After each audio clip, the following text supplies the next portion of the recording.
প্রথম আমি আপনাদেরকে ধন্যবাদ দিতে চাই 11 মহারানীপুর তেলেমুরা কনস্টিটিউয়েন্সির সবাই ভোটারদেরকে, কারণ আপনারা যদি ভোট না দেয় এই বিজয় মিছিলটা হবে না। আর আমি মনে করি এই জিতারটা আমার জিতার না, এই জিতারটা কিন্তু মাস পিপল দিবাজার জাতির জিতা। আজকে বিজয় মিছিল আমরা স্টার্ট করবো তো এই মঙ্গিয়া কামি থেকে আমাদের হসপিটাল পর্যন্ত আবার ফিরে চলে আসবো। আর আমার একটাই রিকোয়েস্ট, একটাই মেসেজ থাকবো,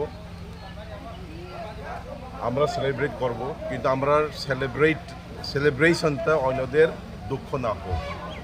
আমি সবসময় বলি, খালি আজকে না, আগেও বলতাম, এখনও বলি, কালও আমি বলবো,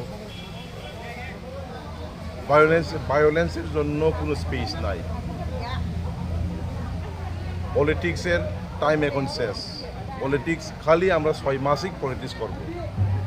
এখন পলিটিক্সের টাইম শেষ। এখন আমরা সিপিএম হোক, কংগ্রেস হোক, বিজেপির হোক, সবার জন্য আমরা দেখতে হবে এবং সবাই ডেভেলপমেন্ট